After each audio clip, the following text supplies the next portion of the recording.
There is this program I do, Catch Them Young. We can voice it out.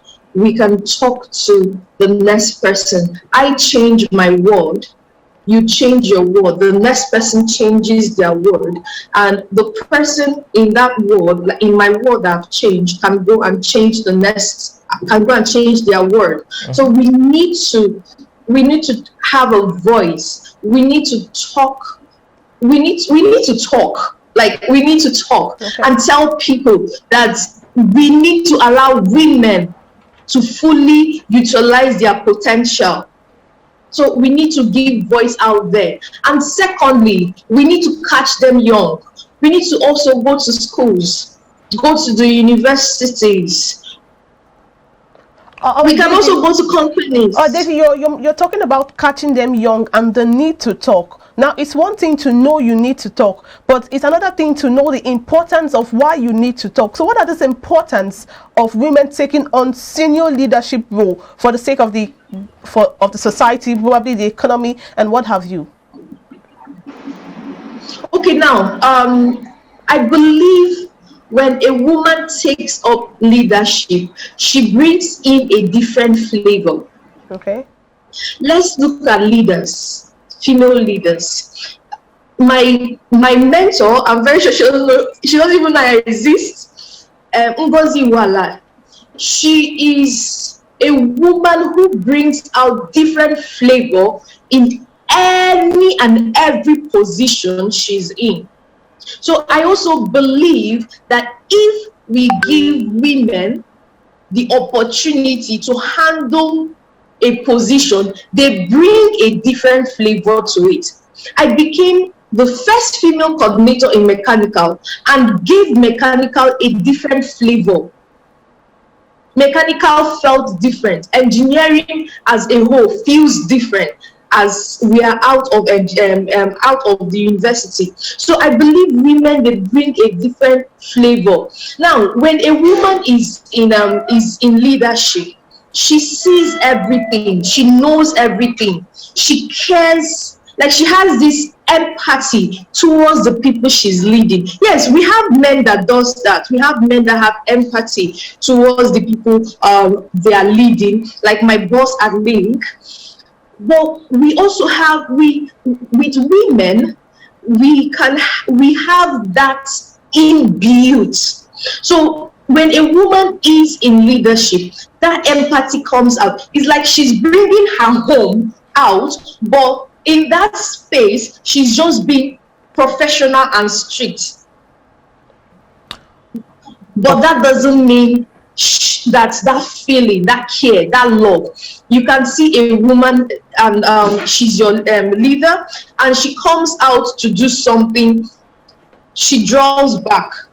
The next thing, she calls you to her office and she tells you, okay, this is not how you do it, this is not how you do it, you can do it better, you can go better. But if it's a guy, yeah, not all guys, as they walk through the hall. Okay, let me give you an example. Now, when I did my IT shell, this husband and wife, they handle a department. She handles her department, the husband handles his department, and I'm in the husband's department. Now, in her department, they always celebrate her and her department as shell because of the work they are doing. Like, she's being celebrated.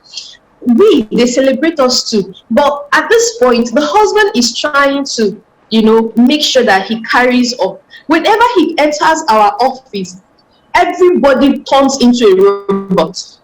Everybody turns into a robot. But if I go to her, to the wife's department, and she enters into the office, she's smiling, she's going down. How are you today? How are you doing? I hope you're good. Make sure that you bring in the best, you put in the best. So that's the best example for me to give right now. Okay, thank you. And these are share workers. Okay. So yeah. Okay. Okay, so you've talked about individuals trying to break the bars by speaking out and also lending a support base to women who are trying to break various glass ceilings in predominantly male dominated fields.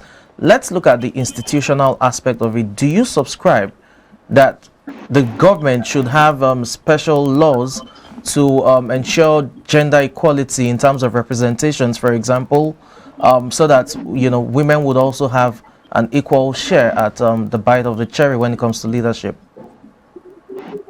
Yes, I do. If that is doable, yes, I do. They should. And then another thing also we should put in check is the kind of woman they pick. Yes, I am a big fan of women and stuff like that, but I'm not a fan of the nowadays feminists that we Yeah. say we have.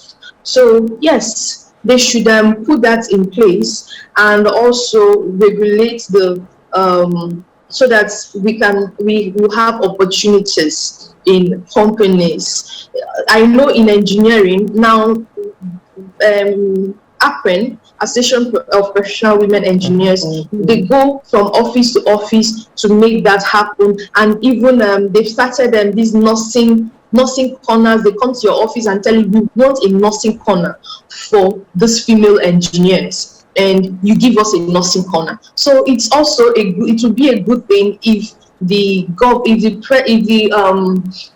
authority will add it to it. So it will be a good thing, and also to regulate it so that we'll have the right women sitting there and making decisions. All right, now we have some about women taking up leadership roles. We have some restrictions, which include, of course, family restrictions, societal restriction, just like the restriction you mentioned of how you cannot be into or go into mechanical engineering.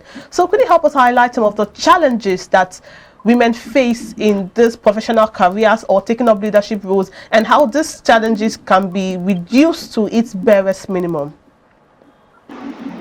Okay.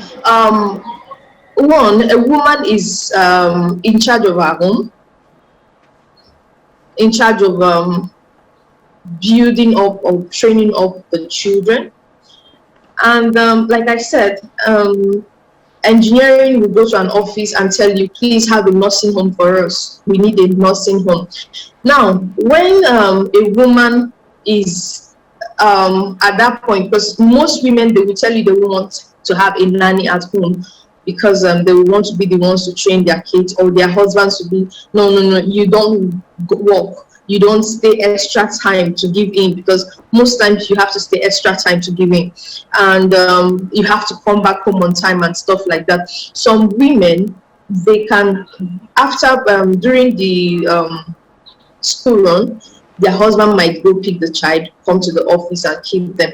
But we need to have a nursery home or a care home in each offices, so that it will help the women.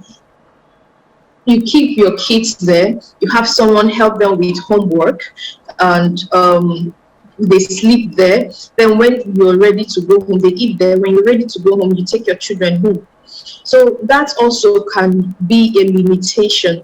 Then another limitation that we are having, I'm using engineering as this thing because I'm not married. So right now I don't have limitations. I can stay at work till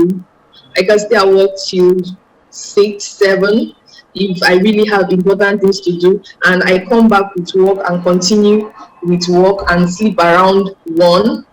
So, but I know a lady that wants to do PhD, and her husband never gave her money and stuff like that, and she was complaining. So they said, one thing is that why your husband is absent to you is because you don't put him in plan. You don't let him know what's going on. So that can also be a limitation, where a woman is struggling to get to let her husband see her through or help her through, but she doesn't know she's not doing it the right way. So I believe, if, like they said, I'm not married, if you put your husband in everything you do, you get your husband into it, let him know that, okay, you can't do this without his strength. You need his strength. I'm talking about if you're married to a supporting husband, an understanding husband. Now, you can't do this without him, and he supports you. I've seen a husband who goes home on time, takes the children home from school, takes care of them, and the wife comes back later on in the evening because she's the one that makes the highest money in the house. But is that supposed to be a factor? So, not really. It's depending on the person, on the man. Okay. Depending on the man. All right, Daisy, we do not have so much time to take on this conversation, but just as we wrap up briefly in 30 seconds, there are women, you just mentioned you have a mentor, Ngozi Okojo-Iweala, apparently my own mentor too, and of course there are ladies who are looking up to you. So it's International Women's Day. What are those things or those points you are giving out to ladies who are listening right now or looks up to you for as a source of inspiration, but have this biases or have this glass ceilings in front of them and are yet to break through the glass ceilings? What are those things you can say to these people as we wrap up? Don't sit at home. Don't feel this is what you can't do and you can do and you can't do. You can do all things as long as you put your mind to it. So don't sit at home having pity on yourself, waiting for the next man to marry you off and you become a liability. You have an inbuilt strength that can take you and catapult you to the things that you don't even know you can do. I told a friend of mine, my dream scares me, and the truth is it scares me, but I'm accomplishing them, and I put the next dream that will scare me and I accomplish it. So what I'm saying is, go out there, do something, learn a skill. Don't learn all these skills that everybody is learning. Ladies are meant to be hairdresser, ladies are meant to be sewing, ladies are meant. No. Go out there, learn something. Come into tech. Tech is wide, it can carry everybody. Everybody is in tech, yes. The stars are up there and they are shining and you can see them. No one is as shining the other. So come into tech, do your own, work hard, build yourself, push yourself to that limit. You can never break. Never. Thank you so much. And be the woman. Thank you so much, Daisy. We appreciate you. I forgot to add, Daisy is also a farmer. I didn't add that. So thank you so much, Daisy, for that. Thank you very much for having me. All right, that was Daisy Ogbonnaya. We just spoke with Daisy Ogbonnaya. We'll take a short break now. When we come back, of course, we have more interesting segment for you on the show this morning. Stay tuned.